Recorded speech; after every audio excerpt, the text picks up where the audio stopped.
and welcome to another episode of The Brand Called You, a podcast and video show that brings you leadership lessons, knowledge, and experience from hundreds of successful individuals from around the world. If you're new to the channel, please subscribe so you won't miss a new episode. I'm your host, Frits Bussemaker, and today I'm delighted and privileged to have a conversation with David Rixter. David, welcome to the program. Thank you, Fritz. Hey, I'm going to briefly introduce you before I hit my first question. You are currently the CEO of MstreetX X. I hope I pronounced that correctly. Correct. Founder of the One United Globe, and you have an HCR consultancy and community development company. You used to be part of the U.S. Department of Treasury. I have a background in financial services with Fannie Mae, Raytheon, Banking and Finance Solutions. And you do a lot of volunteer work, which is all about inclusion as far as I see, diversity, and one of them is South by Southwest. So that's an awesome background to have. But let me start off, because I wasn't sure how to pronounce this, MstreetX. That's quite a peculiar name for an organization. Or what's behind that name? You chose that for purpose, I guess. Yeah, certainly. So that's an excellent question, Fritz. So back in 2020, during the early beginning of the pandemic, I reconvened my Treasury portfolio. As you had stated earlier, I was with the U.S. Department of Treasury. I was a portfolio outreach manager for a program that provided access to capital to every single state and territory in the United States. My role was I was the point of contact for, I would say, over a third of those states and territories. And that program unfortunately ended in 2017, and I started consulting, and you read off HCR, One United Globe, etc. But more importantly, MstreetX came about because at the height, or I would say at the beginning of 2020, I thought it would be important for me to reconvene my state economic development practitioners and have conversations such as we're having right now on Zoom. Yep. And I would say for over a year, we would have conversations on how to support small businesses, specifically underserved, rural, those who are not fully participating in the economy. And what came out of that was the Small Business Resilience Network. So for that time period, we would have conversations, included state practitioners from about 14 states, National Governors Association, financial institutions, and the like, to discuss how states are collectively supporting small businesses, understanding that peer-to-peer knowledge sharing is key to kind of moving things forward, and understanding that folks work in silos, right? And to the extent we could share that knowledge, we would be able to provide resources, capital, technical assistance, and the like to small businesses and even founders. So what came out of that was Dave and team go out there and design a flexible fintech platform where public and private currently isn't participating. And that's what MstreetX is. So MstreetX really is, I would say, a platform. It's an idea that collectively brings together all of this experience that I gained over the last 25 plus years, and wraps it into, I would say, Main Street platform. So M stands for Main, Street stands for street, of course, and X just comes from, because my last name is Rixter, and folks thought it would be cool to include an X because it's kind of punchy. Okay, that explains the name. And so, who are your clients? Is that how is it funded? How do you get revenue? So that's an excellent question.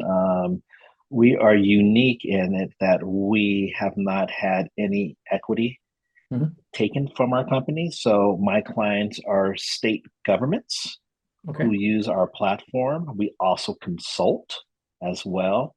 So that's how we generate revenue, by working with the states, understanding that those relationships that I had back at my days at Treasury allows me to do what I'm doing now, right?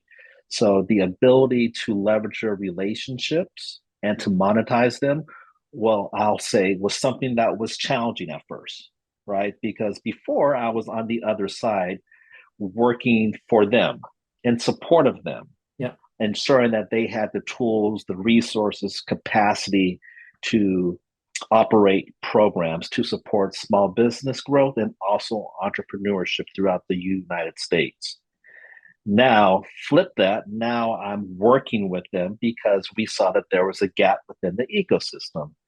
And it was their request that we design something that was flexible, that could help them process transactions.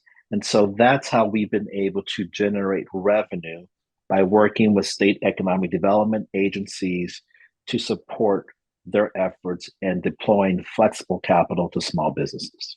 Okay, got it. Now, when you work for U.S. Department of Treasury, that's a very comfortable job. Let's mention Sure. okay, Sure. government job, and you have also that background with very large institutes. So, how confident were you when you stepped out of that, I'd say, corporate zone and said, "Okay, I'm going to do something on my own now"? That's an excellent question. So the fact that I was at Treasury, that I had access to all these, I would say, high level officials, secretaries, undersecretaries, assistant secretaries that were operating governmental agencies throughout the country, gave me the reassurance that I could take that knowledge and help them augment their abilities to do more. Yeah. Right. I also knew that the Treasury program that I was part of was sunsetting in 2017. Yeah. And so it gave me a unique perspective to start thinking about what I could do outside of the public sector, i.e., Treasury, which I mean, like Treasury was an awesome opportunity, and especially to be there during the Obama time frame, a unique opportunity. I never thought I would ever have that opportunity, but the fact that I did have that opportunity, I wanted to do more for people, for men, little boys that look like me, to let them know that they too can have an opportunity. And that opportunity changed my mindset. It gave me the faith in myself to say, hey, you know, you had access to these unique individuals who operate all across the country. Imagine what you could do in the private sector by leveraging those resources to do more, to support entrepreneurship to those who are not fully participating. So the short answer is it was extremely challenging. There was years when I came out of Treasury where, you know, I was beating my head as to why am I doing this? I could have just found another job within the public sector. But something kept on pushing me. It was, I would say, that innate ability to understand I could do more. Mm-hmm. And so I kept on pushing and pushing. And little did I know that the pandemic would be the catalyst for us to create MstreetX. So I would say it comes from having the reassurance and the faith within yourself, but also knowing that you're part of a community that can do more. And so there's a lot of ingredients there, man, but it was not easy at first. And it still isn't easy now because I wasn't a CEO or a chairman of a board of a startup, right? I was at Treasury sharing the value proposition with state economic development practitioners on why they need to participate in this program. Yeah. But also on the other side of that, seeing that there was a swath of individuals that were not fully participating. I got that. And those are minorities, those are rural communities, you know, understanding that there was an opportunity for me to do more. I saw the value proposition in supporting minorities, supporting underserved, supporting rural women, and the like. And I'll say this because when I had that opportunity at Treasury, I was traveling all across the country: Kansas, Washington State, Northern Mariana Islands, Guam, Hawaii, territories, in the far Pacific, and seeing what resources they didn't have, but also seeing what was happening in the United States, in the mainland. So, to the extent I could pull together that collective mindset and leverage everything that I learned at Treasury, potentially I could do more in the private sector. Hey, David, quick question. The folks you're now talking to are at the government side. Are they still the same as you were when you were at Treasury? Many of them are, and that's an excellent question.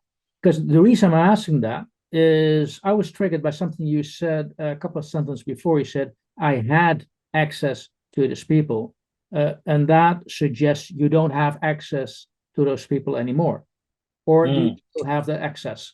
So, because I want to explore with you, is it where did you have access because of your function? And to what extent do you, as an individual, build up relationships with people? So I think it's a combination of both, Fritz. So I had access for 6.5 years because of my position at the Treasury, right? I cultivated and maintained those relationships after I left the Department of Treasury. So it wasn't, even though the program at Treasury sunsetted in 2017, it didn't mean that the work of David Rixter and said state economic development practitioners stopped, right? So I kept the torch moving along for myself because this is my space. So it's interesting that you asked that question. Many of those relationships were in place. However, the ability to cultivate and to maintain relationships, I think, is key there. And also understanding that folks would retire or leave and go on to a different position. I had been fortunate to show that I'm really interested in this space, and folks continue to make those introductions to their colleagues who were in. Yeah. So to what extent, I mean, if I now hear you speak with passion, with, I would say, intrinsic motivation. And to what extent can you assess if, the people you used to meet, if they would recognize that, say, look, that's the reason why, independent of my position, they're still opening doors for me? I would say that has a big reason why I'm in this space right now. That passion hasn't ended. It's never sunset, right? I think it's a part of who I am. I'm wired in the sense where that I am motivated to help those that don't have the support. And the way that I do that is by understanding that there's systems that connect us all. Yeah. And to the extent you can leverage the system, you have a unique way of showing the value proposition of what you're able to do to support those who may not be able to support themselves. Yeah, got that. Now, I want to move along to something I think is related to our current discussion, and that is, okay, so you became the CEO of a startup, MstreetX X. More or less at the same time, you also founded One United Globe. A lot of people I know who do a startup, they have one thing on the mind, is making the startup successful. So how can you cope with not only setting up a startup for profit business, but also set up a foundation? So the One United Globe was done, I would say, before MstreetX. So okay, and so just so that we're clear there, is it still operating to some extent? Yes, yeah. But I would say my sole focus right now is getting MstreetX in a position that is sustainable, marketing, getting our platform up. Our platform has been up since April of this year. Super excited about that, man. I mean, the fact, and I think it's important to just share that we did the fundraising route from late 2020 all the way up until I would say early 2022. Okay. So think about that. That's a long time to be fundraising.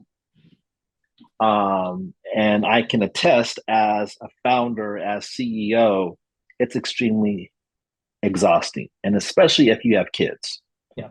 So I'm almost 50. And to your earlier question, I went from a job that was secure, a bi-weekly check.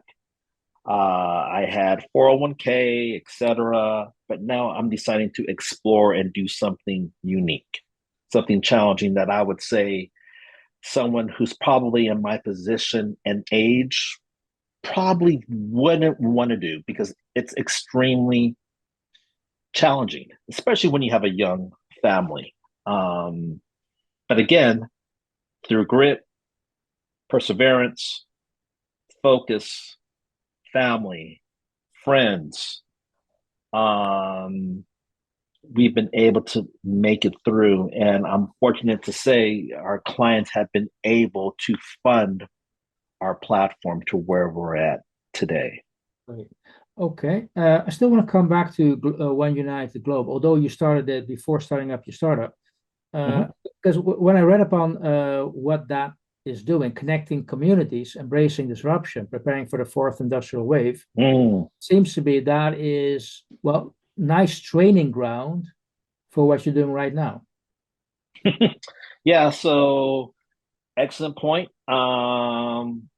I'm not going to say I forget about that, Fritz, but because a startup takes up so much time, let me just preface this. Coming out of 2017, in the United States, we had a shift, if you will, from one administration to another. We also had, I would say, the beginning, or I would say, folks were really focused on the future of work. And we started having conversations about AI and VR and all the ecosystems of, or I would say the ecosystem of emerging technologies, right? And so it became very clear for me that as my background is in financial services, economic development, I needed to ensure that I had the skills and general knowledge of what the future of work, the industrial revolution, and the change would actually look like. So I immersed myself in that ecosystem for a couple of years. I traveled to one of my participating states when I was at Treasury with a board director of mine, Neil Sahata, and we put on a conference called the AI for, or excuse me, I forgot what the conference was called, but it was really focused on leveraging emerging technologies for good. We put on hackathons for kids. We talked about the value proposition of embracing emerging technologies and how it could potentially support the most underserved communities out there. Understand. So you're already focusing on, you could say, providing inclusion, getting people, the people involved who normally don't get an opportunity. So that's what it's, yes. So that's literally what it's all about. Typically, when you have a disruption, yeah, or anytime there's a new industrial revolution, those who are typically not participating probably will not ever get the opportunity to participate. So to the extent we can bring them along, introduce them to emerging technologies such as AI, VR, collaborative robots, it allows them to participate, but also the awareness of what these disruptive technologies are going to do and how it's going to change how we communicate. Because 5-6 years ago, folks weren't using Zoom to the extent that we use Zoom today. I'm right outside of Washington, D.C. Fritz, you're in Europe. The fact that we can have this conversation is because of emerging technologies. So again, making sure that folks are aware of the resources and also the tools that are available to them so that they can not only survive but thrive in what is now the fourth industrial revolution, but getting them on board early on, showing the value proposition. And so that's what One United Globe is attempting to do, to ensure that everyone is aware of the resources that are available and to explore how to do it in an organic manner as well. Got it. Hey, how do you, in this context, how do you define success? When are you satisfied? When have you achieved your results? Excellent question. When I can rest. I mean, that's a very good question. So I measure our success as to our ability to support small businesses, Yeah. to ensure that they are not able to create new businesses by working through our platform with the state economic development agencies, but that they're able to grow good paying jobs, retain jobs, and more importantly, by leveraging our technology, connecting those founders, those entrepreneurs to access the capital so that they can do what they achieve to do. And thinking about if we have all of these challenges that are facing us right now, if it's not climate, right? If it's not access to just education, whatever it is, our ability to provide flexible capital to entrepreneurs that look like me, that may not have a linear path, I think provides us with a unique opportunity to explore how we can start to find viable solutions to ensure that this planet remains a living, viable planet so that my kids, your kids, and those other kids have the ability to do what it is we're doing right now, having a conversation, being able to just survive and thrive. That's a good definition of success by my book. You also mentioned something which triggered me is the people you talk about don't have a linear path. Has your life been linear or has it been a bumpy road? And have you made mistakes or have you failed along the way and said, hey, that was such a good learning opportunity for me? So nothing in my life has been linear. I've learned along the way. And I think it's through my failures, I've been able to just have a different muscle and a different mindset, right? I think there's something that's within each of us, but having the ability to recognize that and to hear it, I think you learn that as you fail, but as you succeed too, right? So MstreetX did not have a linear path. We were going out there and we were trying to fundraise with equity and crowdfunding, et cetera. That didn't work. But one of our clients happened to see the value proposition and what we were trying to do. And that's how we're able to survive. So I would say to those who are listening, don't count yourself out. Believe in yourself. Understand that you have something to share. You are valuable. And because your path may not be linear, that gives you a unique advantage to solve a problem differently from someone who may see something differently from you. So again, the ability to take from a domain that may not be within your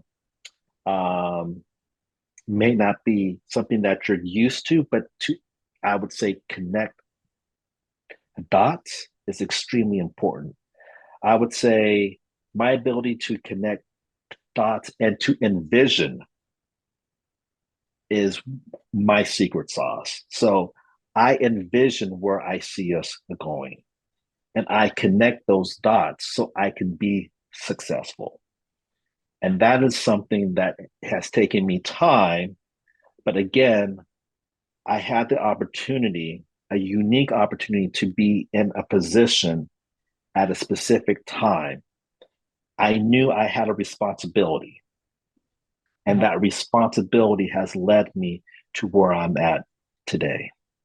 Got it. When you connect those dots, do you have a certain set of values you use, guidelines you've taken on board to do what you wanted to set out to do? Yeah, so I would say those values come from knowing where I see the organization or myself going, right? So, for example, with that treasury program, I would say we were a community of practice. We were a network at one time, a thriving network, right? So, understanding that the values of that network were to deploy capital.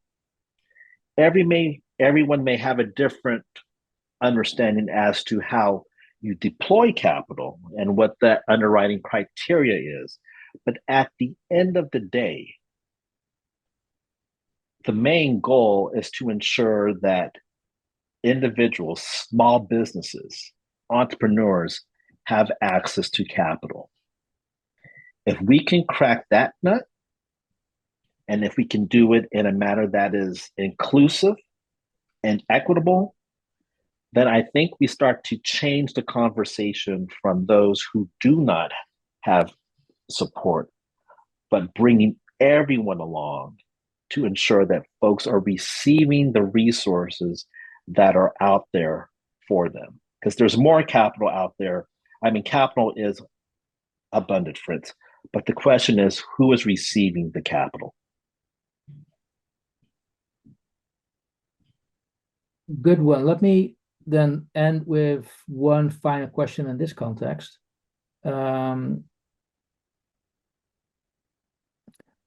What advice do people seek your advice?